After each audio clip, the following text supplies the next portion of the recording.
Hi, I'm your kid critic Jack Mooney, and welcome to the Jack Mooney Show. And in this video, we are counting down my favorite movies of 2017. It's going to be an exciting list. Pretty okay year for movies. Last year was pretty disappointing. I'm not going to say this year was great. It was just fine. A lot of the better movies came out. Couple mixed in the summer and then some mixed at the end of the year. But there were a lot of disappointments mixed in, which is why I made my worst of the year list, which came out a couple weeks ago. So let's just dive right into the list. Just like my worst of the year video, I'm going to start with my most underrated films. And in my worst video, I did the most overrated films. So let's talk about the movies that nobody seemed to talk about, the underrated films. So the first one I'm going to say is a movie called It Comes at Night. If you remember from my summer recap video, I talked about this movie, and it was a small horror movie that was really something special. Joel Edgerton was in it, and he is a phenomenal actor. A24 was the company behind this, and they have never made a bad movie in my opinion. The movie is mysterious, scary, creepy. You don't really know what's going on, but it's perfect at the same time. It's a genius movie that has a 44 audience score on Rotten Tomatoes, and has like a cinema score of, what is it? It's like a D, and it's really. And when I was in the theater, people started booing, and it's like the audiences are so used to seeing a horror movie with killing and slashing and that bloody gore stuff, and sometimes if they see a complex one, they're not used to it. Okay, number 2, Mother. Yeah, this movie is really underrated. I saw this, and when it ended, I was kind of blown away. What Darren Aronofsky does is he actually wonderfully directs Jennifer Lawrence, actually I think in her best performance of her career. I love the politics at the end of how they kind of mix in some current events in there. And just, I think it was really something special. And Jennifer Lawrence and Javier Bardem and Michelle Pfeiffer, Ed Harris did a wonderful job with the material. It's a little weird at times, and it goes to an extreme, but Mother is something special that people are just like forgetting about or hating on because it has a 50 audience score on Rotten Tomatoes and an F on Cinema Score. So I guess audiences aren't mature enough to handle something like that, unfortunately. Okay, and my last most underrated film of the year is Last Flag Flying. This was really good. Steve Carell, Lawrence Fishburne, Bryan Cranston. You would think that's an Oscar movie, and it's directed and written by Richard Linklater, but nobody seems to be talking about this movie. It is really special.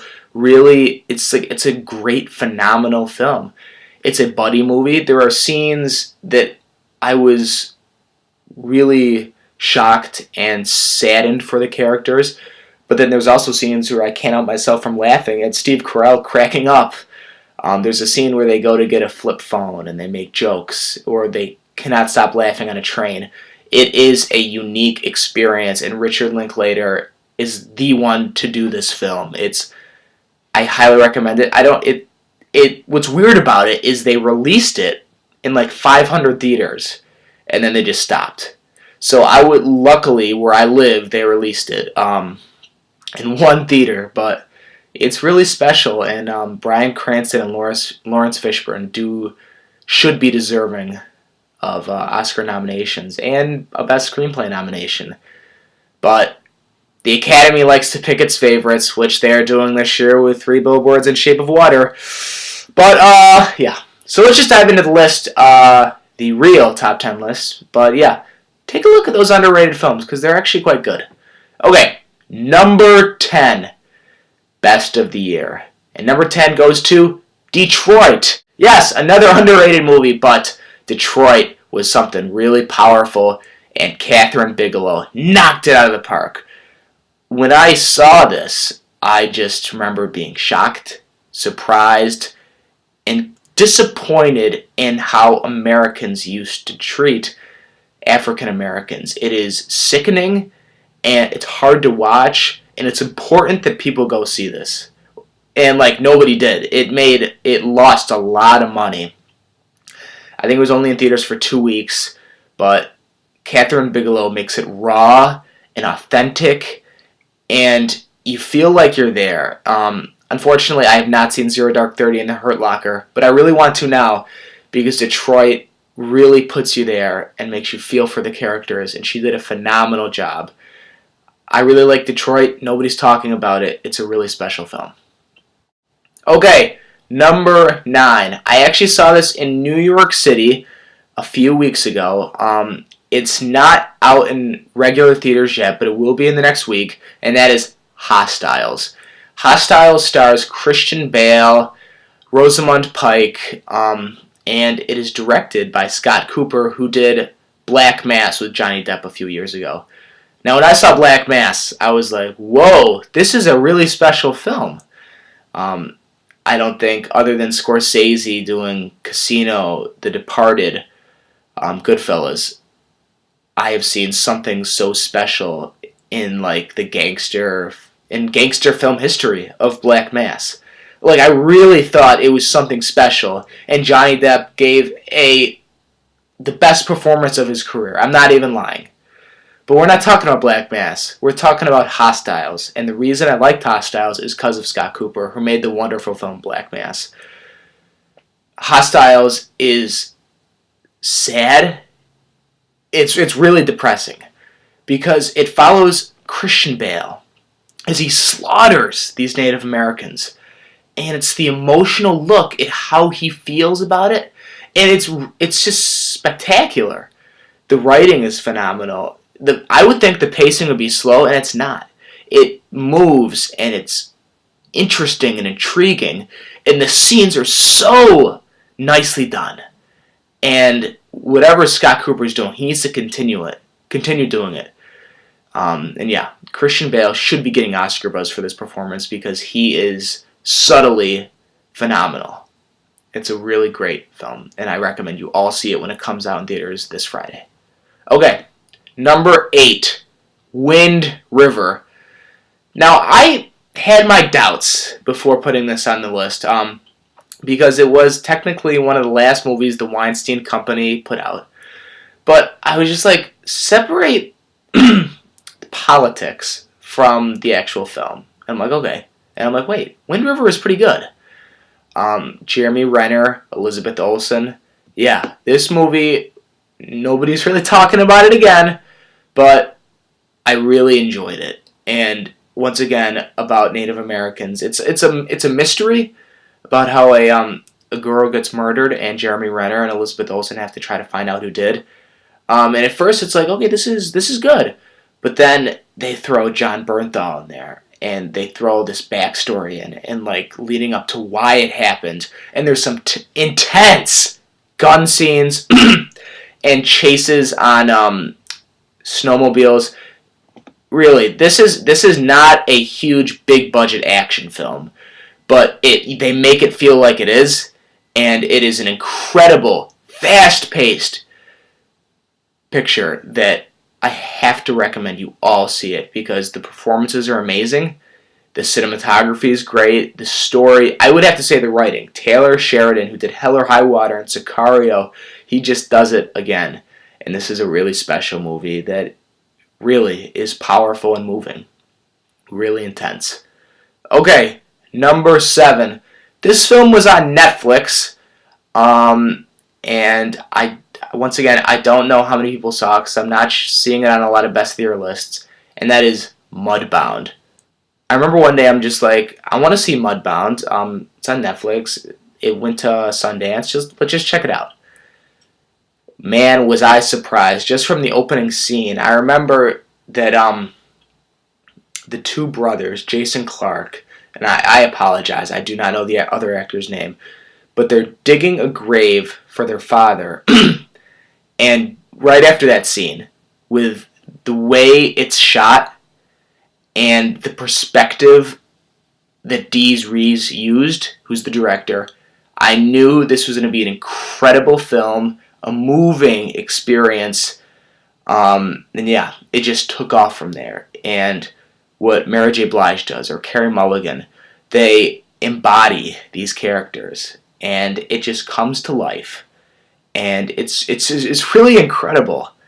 The stories told, the abuse, the KKK, it's scary and it's important. Just like Detroit, you need to go out and see this because Dees Rees is an up-and-coming director, and what she's doing is phenomenal, and she deserves an Oscar nomination in the way she filmed it. And I know I keep repeating myself, but it's really that spectacular. And it's daring, and when something happens, you're like, I was not expecting that. So yes, Mudbound, must see.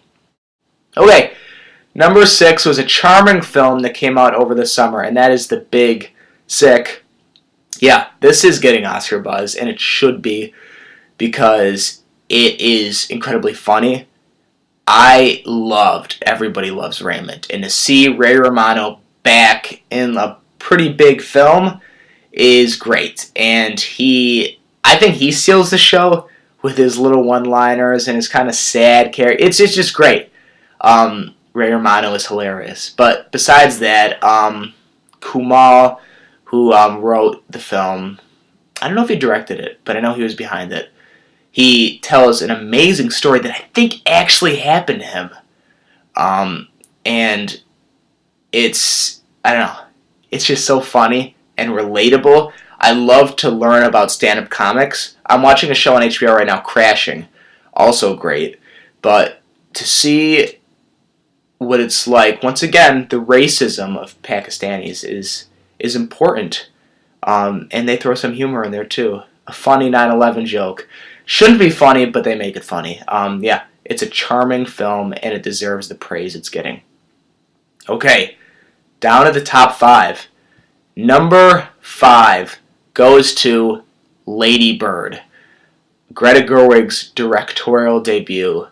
I remember when I heard about this, I'm like, okay, it's going to be good. It's got a good cast.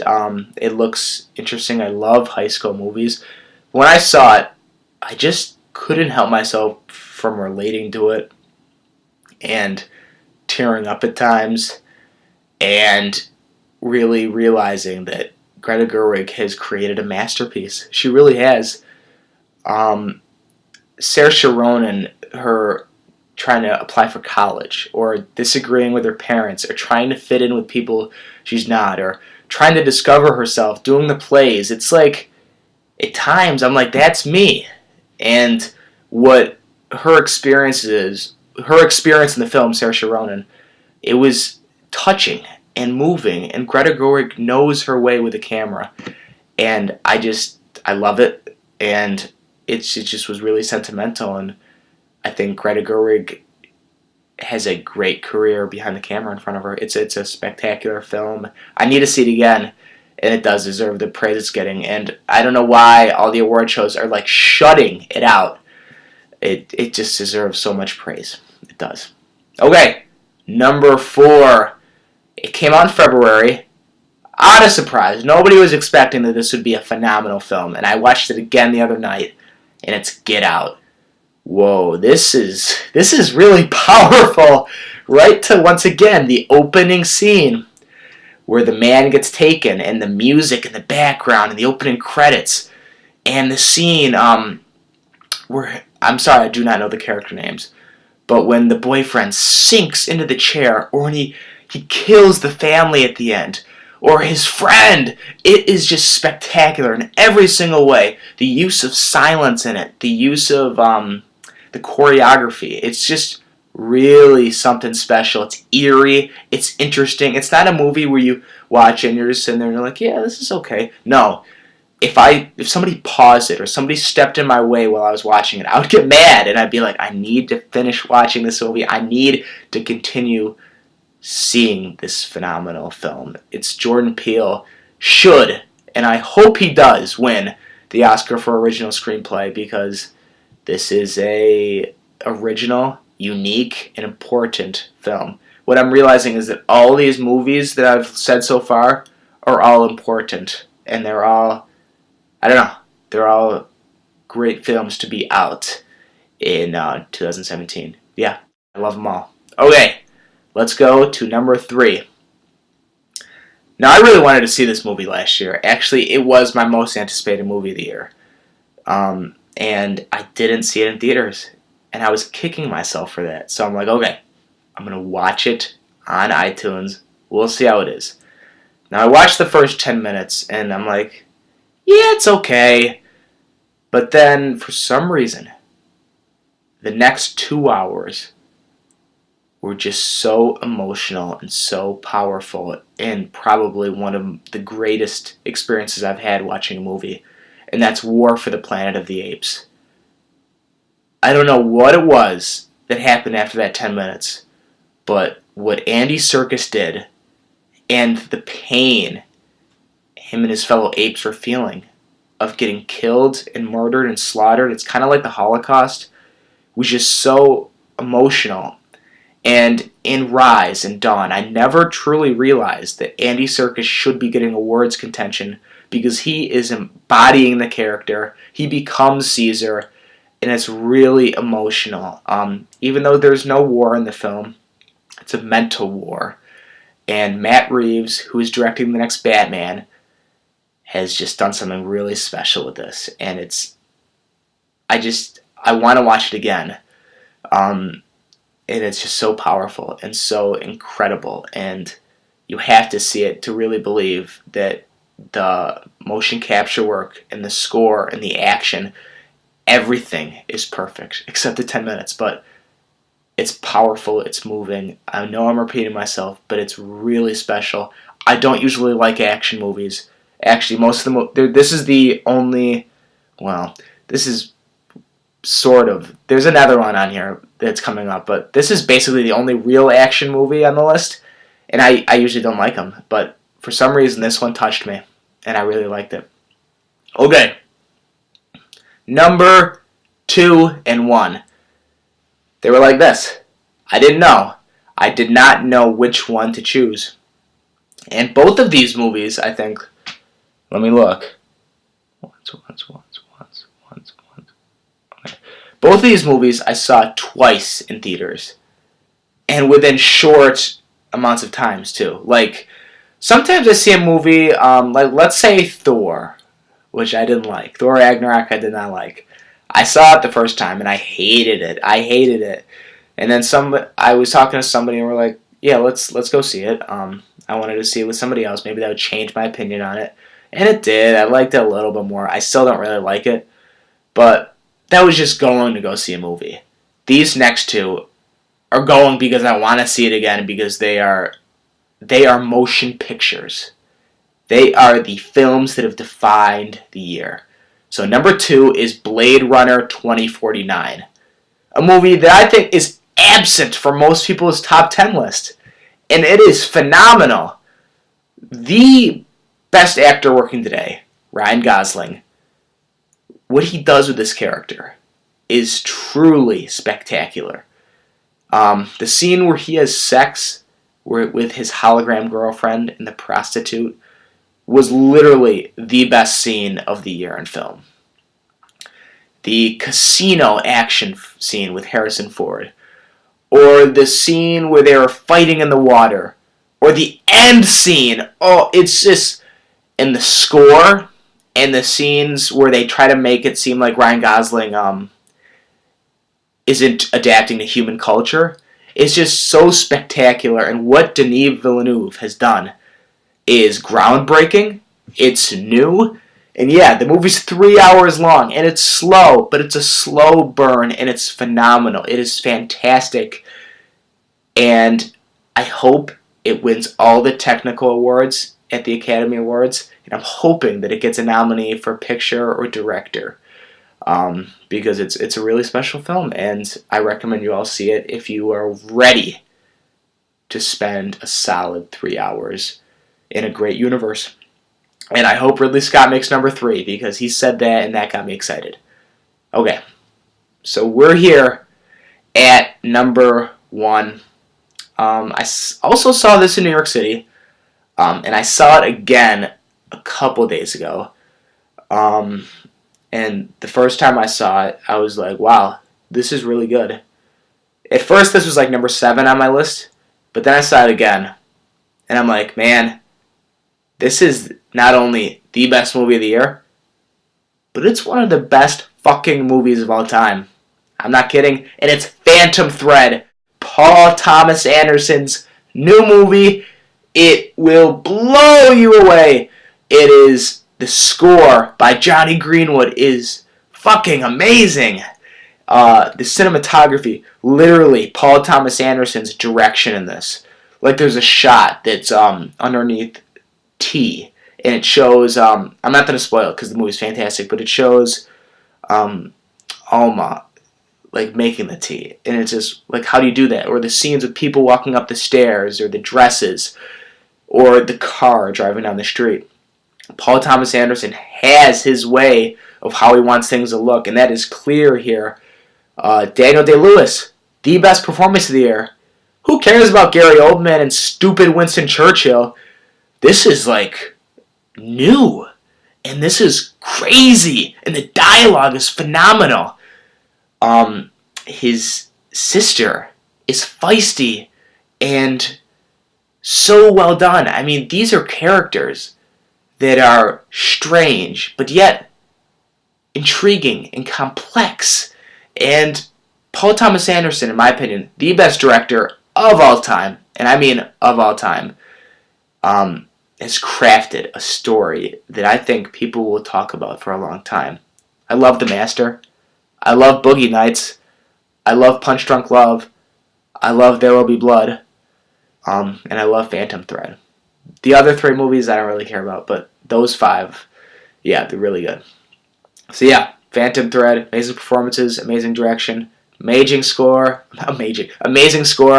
amazing everything. It's the best movie of the year, and it's once again being overlooked by the Academy because they care about the stupid Oscar Beatty movies. But who cares about that? This is my list, and I love all these movies.